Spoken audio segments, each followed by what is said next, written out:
Hello and a very warm welcome. India is gearing up for what's being described as a once-in-a-100-year budget.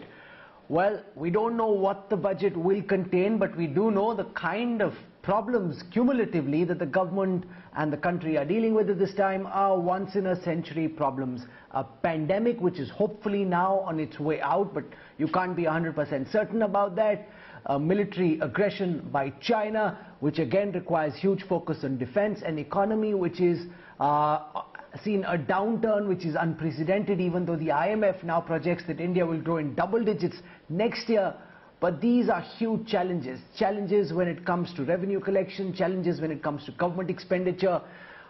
Given so many different requirements, where should the Indian government and the finance minister really be concentrating their energy so that we can get the maximum bang for every Indian buck? Joining me on this India Today CII special conversation in the build-up to the Union Budget of 2021, I want to welcome first Mr. Kotak, President of the Confederation of Indian Industry, Managing Director and Chief Executive Officer of the Kotak Mahindra Bank. With us on this broadcast is Dr. Pawan Goenka. He's the Managing Director and CEO of Mahindra. In Mahindra, he also leads CII's mission on an Atmanirbhar Bharat. We have Puneet Chhatwal, who runs Indian Hotels companies as its MD and CEO. And last but not least, we have Chandrajit Banerjee, Director General of CII, who's been speaking to stakeholders across industries to get a sense of where effort and energy should be concentrated. I want to kickstart this conversation by asking Kotak about what you think, not just from the prism of Indian industry, but from the prism of national interest, would be the best way for Nirmala Sitharaman to be prioritizing her effort in the build-up to what is being called a once-in-a-100-year budget. Do you see it like that, or is it just unnecessary hype? Because very often we see budgets getting hyped up, sometimes much more than is actually needed. We've got to keep in mind that the pandemic has happened 100 years later, and therefore it is the first budget after a pandemic which at least our generation has not seen. Therefore, to that extent, it is clearly a budget which is happening on the backdrop of the pandemic. 5 key areas of focus as I see from a national interest and prioritization point of view: infrastructure, healthcare, defense, education, and sustainability. All the 5 critical areas for our future. And I include sustainability in this category. Please keep in mind that the world axis is going to change even faster on sustainability with the change of the administration in the United States. Therefore, if we focus on these 5 big areas, I think India would be in a better place in the next 3 to 5 years if we execute well on these.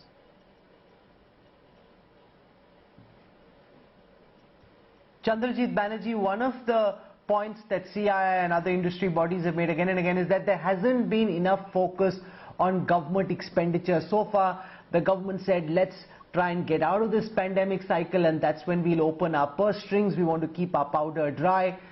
Why is it that you believe that the budget is the right opportunity for the government to unleash its spending power, and how would you like to see the money being spent? One of the things that we really want to happen now is to see how we can get demand really pushed up, and that's the way, and that's going to be therefore still I would say government-led spending. And I think government would have to lead that in both in terms of infrastructure and the type of priorities Uday just mentioned. And I think we would like to see government leadership in all of this. And this will be very, very critical from the point of view of, say for instance, a part of it would, as I mentioned, would be on infrastructure. But we need to see outlays to be seen in areas like healthcare, where we see a roadmap towards going towards a 3%, or a huge focus on even areas like defense or education for that matter. And I think one of the biggest priorities of the budget would have to be of course, creating demand. And one of the things, of course, would be also to put employment as a number one. And employment to be put as one of the things that I mentioned, infrastructure, which leads to construction, which is a big generator of employment. So I would think that it's going to be a lot of close look given to how the government really looks at spending in this budget, which will in turn generate demand, which will in turn generate employment. And I think that's what's going to be watched. And private sector slowly will obviously kick in, because we are seeing demand rise, we are seeing capacity utilization growing. And as the capacity utilization reaches 75%, industry will also plan investment, provided we have a few things taken care of. So I would imagine that this, as we really look at a very strong, this year is going, the budget also would really need to be looking at the next 2 to 3 years, in fact 3 to 4 years. So it's not just this year, it will have to plan for next year, when our growth would be comparable with the growth of next year to that of in 2019. So I would think that a solid amount of planning needs to go, and a solid amount of roadmap needs to be put in terms of government expenditure. Pawan Goenka, you head up the Atmanirbhar mission at CII. What's your sense of how successful Atmanirbhar India has been over the past several months in the middle of this pandemic, and what would you like to see in terms of policies, in terms of incentives from the government to speed up and help make the idea of Atmanirbhar Bharat more successful? So let me just preface that by saying that the issue that is in front of the Honorable Finance Minister this time is no different than what the companies face when we are going through difficult time. That is, how do we manage our short term without compromising with the long term? And that's what both Chandrajit and Uday have talked about, to keep the focus on education, on healthcare, on environment, but at the same time we need to generate demand for the next 12 months. And once demand happens, everything else like investment, like employment will fall in place by itself. On the very specific question of Atmanirbhar Bharat, what I can say is that the resolve is real. Whether you talk to industry, you talk to government departments, you talk to anyone, the resolve is real.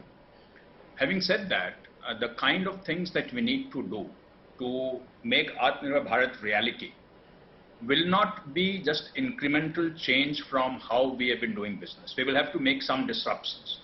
If I take manufacturing specifically, we find that in many sectors in manufacturing, India has a cost disability of 8 to 10% because of various factor costs, whether it's power, labor, capital, or whatever it might be. And we need to find a way of making that 8 to 10% disability go away. Till that happens, we will have to depend on artificial barriers to create Atmanirbharta, which is not desirable. We need to make Indian industry more competitive. And I would say the biggest step that the government of India has announced towards that is the PLI scheme for the 3+10 sectors. And therefore, what I would like to see in the budget is to make these PLI scheme, clearly roll it out during the budget, make it simple to use, with the intention of spending that 150,000 crore and not saving that money, because more we spend on PLI, more manufacturing will grow, more investment will happen, more employment will happen. So therefore a lot of work has to be done, both by the industry and by the government, to really bring Atmanirbharta. It can happen, but it will not happen easily. It will not happen by incremental changes. We will have to make some disruptive changes in the way we work, the way we govern, control, and the ease of doing business, cost of doing business. All of these things have to be looked at threadbare and not at the helicopter level, but at the ground level on how do we make each one of these things happen.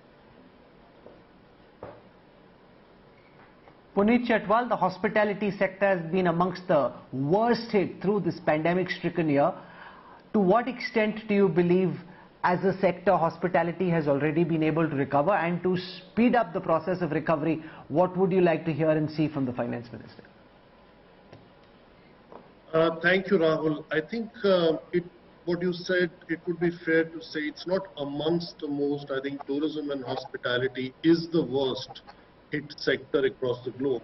Having said that, I think it's also not any secret that this sector provides the maximum employment. So what Dr. Goenka and Mr. Banerjee said, that if employment has to be one of the key pillars and to stimulate demand, there is a huge opportunity to create employment for the young population in India, because a lot of people have not only lost jobs, but the opportunity provided will be the single biggest multiplicator of jobs, creating demand in all other sectors. I definitely agree that we can't lose the long-term focus, but there is an opportunity now as we are getting to lower and lower numbers on the new cases of COVID. There is less likelihood of having a mutation of the virus in India because every channel is talking about herd immunity. And if that's the case, it's a good time to somehow reflect in the budget three key issues of supporting a sector that can support the growth of a nation. That is from a policy perspective, from a tax perspective, and creating a stimulus to, to fulfill the vision of the Honorable Prime Minister of Dekho Apna Desh, and there is no better way to do it than by supporting tourism and the hospitality sector. So let's now try and get into some of your areas of specialization, and I want to start with Uday Kotak and get his thoughts on revenue mobilization, because at a time when the government wants to spend more on public infrastructure, on healthcare, at a time when the economy is recovering, but at the speed that it is, it isn't a very quick recovery. It's a purposeful recovery, but a slow recovery.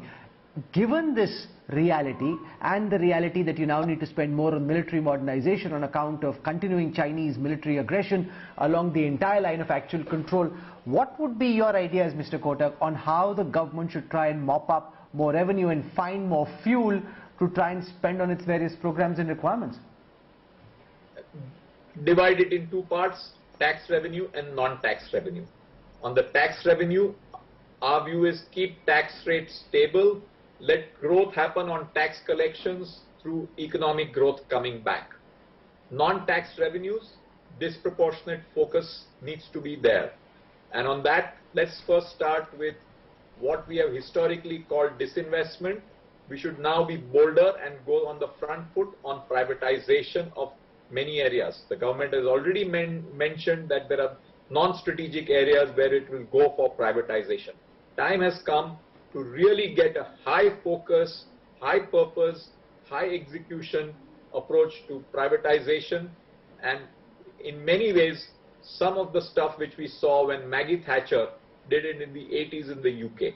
So really get down to surgical cutting-edge education. No, but privatization is but sir, with a lot of respect, disinvestment and privatization of the kind that Margaret Thatcher did has been a wish list of industry from time immemorial. Every year we say it, including in the last year, where of course things were tougher because of the pandemic. But so far we haven't seen the execution or the delivery. We've seen intent, we've seen noises, but we haven't seen delivery. If it hasn't happened so far, how can you be so confident that this can be one of the key pillars from where you're able to mop up more revenue? Rahul, one of the points which we learn in running companies is, yes, strategy is important. Finally, making things happen is about execution, execution, execution. Therefore, we need to get our execution and make it happen. So that is one. And therefore, if you say that we cannot execute, then there are many things which we have a challenge with. But we have to really get to cutting-edge execution on the area of privatization. And in Indian context, it is also brings us to the point that many things take very long. I am a believer, and something I've told on your channel, return on time invested, ROTI. Get it short, move it fast and execute. So one is privatization. Second is land. I have heard for ages the amount of government land which we have. Why is it that we cannot, whether it's state governments or central government, why is it that we cannot put our minds and heads together and focus on high quality execution of sale of land and create a non-tax revenue? What holds us back? If the nation has so much land which is unproductive and which can be put to productive use, why not? Third, areas out of the box. India has the largest reserves of probably gold anywhere in the world. What are we doing with that gold? Whether it is in the hands of private individuals or the state, it's a national wealth. How are we converting that to a productive asset and taking care of our fisc? We need money for health, defense, infrastructure.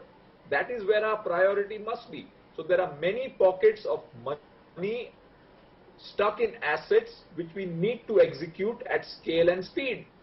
We cannot forever say that, it's going to take us endless time and therefore not waste our time. If we do that, then we are basically taking away from future generations by borrowing unnecessarily and leaving behind disproportionate borrowing for the future generations.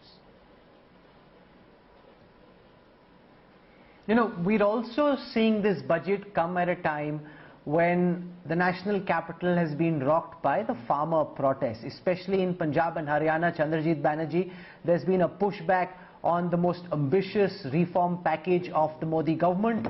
Before this, during the pandemic, we saw reform measures introduced in land purchase. We saw some talk of administrative reform and more promise of big bang reform in time to come. But given the political blowback from parts of the farming community to the government's agrarian reform, do you think this will impact the government's appetite for bigger, more audacious reform going forward? Because here, while the execution may be questioned, the intent was largely in the right direction, but they're dealing with the political consequences and having to pay for it. So do you think this could impact short to medium term appetite and desire for big bang reform, which you'd be very keen on, CB? So, Rahul, yes, of course, we should, number one, see this also go through in some format or the other. I mean, I'm still hopeful, and I'm sure there would be things happening over the next few days to see how reforms are not stalled. And I would really hope that there are major reforms which this government has initiated. And one of the ways why you talked about once in a 100-year budget, there are many reasons for believing it. But to see this budget to be something which we have seen in 1991 or 97, a lot of it would have to do with reforms. And I would really want the government, which has been known for some bold steps and bold reforms, that should continue, and this budget to show certain important reforms and certain important directions as far as the budget goes in terms of reforms. Pawan Goenka, have you been thinking about trying to bridge this gap between the need for reform philosophically and creating a public appetite for consuming that reform? Because the agrarian reform package is a classical example of reforms which in the long run will definitely yield results, or hopefully will yield results, but in the short term are seeing this big pushback. And even though you may not like to accept it, the reality is that government will be chastened by the blowback and would next time when they're coming up with the reform package think that much harder about how to try and make it more palatable for the end consumer, which could take away from how key or how big or how massive that reform package is and the extent to which it goes to bring about reform. Well, I would, obviously it's a very, very complex topic, Rahul, and Chandrajit has talked about it. Now, I'm sure that the intent always has been of the government to do the right thing, and in this particular case also, the farm laws that are currently under question have been put in with the right intent. And undoubtedly, there is a lesson learned for everyone in this. And the government, I'm sure, is introspecting on how it could have been executed better so that we don't run into the kind of problems that we are running into. But as Chandrajit said, that our country needs major reforms in many areas, not just in farm. And I hope that this experience that is happening right now, or the incident that's happening right now, does not become a roadblock for major reforms to come. And if we don't have major reforms, we will never be able to get the economic prosperity that we are looking for. I was moderating a session at the World Economic Forum where one of the things that was mentioned by one of our panelists from Geneva, who runs a massive HR consultancy, is that their apprehension is, especially in the context of Europe and America, that when governments start stopping the current doles and the handouts and the economic lease of life that's been extended to companies, because at some point in time the pandemic relief packages will come to an end. They apprehend that there could be massive job losses, and lots of companies may shut shop, or they'll have to contract their businesses in terms of employment very significantly.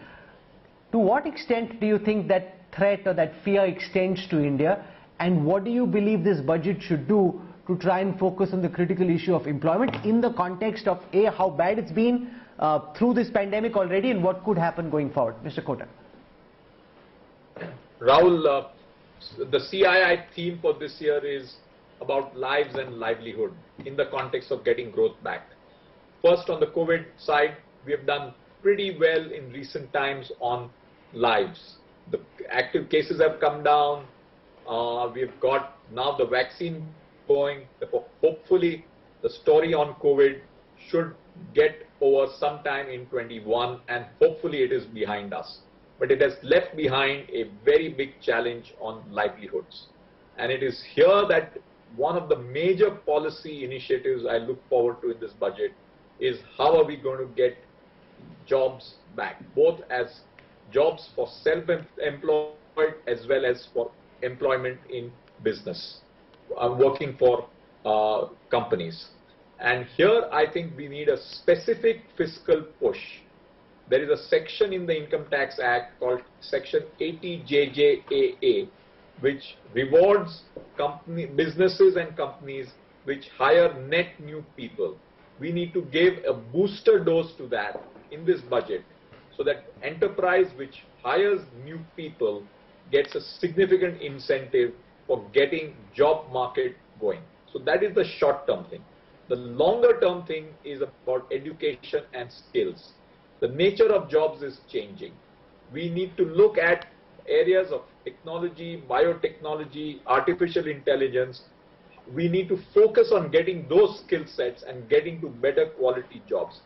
Pawan Goenka, in conclusion, your ideas as a key generator of employment on, this apprehension that international consultants seem to have about, huge job losses. Have you already been through that period, because income support wasn't quite as strong or as generous in India as it was elsewhere, and therefore the belief that in Europe and America companies kept employees going because they got the dole from the government, and then when that stops is when they'll have to deal with the crisis.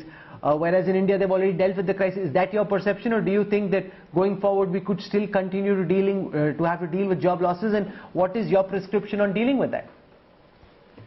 Well, I think here again we have to separate out the short term and the long term. In the long term, the only way to have high employment will be to have high requirement of people. If somebody came to my company and said, just go ahead and hire more people by creating inefficiency, that is the sure short way of the company going under. We have to run the company very efficiently and not just have people with sort of underutilized time. And therefore, as I said earlier, that the only way to get employment in the long term is to have demand, whether it is for service, whether it is for hospitality, whether it is for products. And that's what we need to focus on. Demand has to come from domestic consumption. Demand has to come from improving export.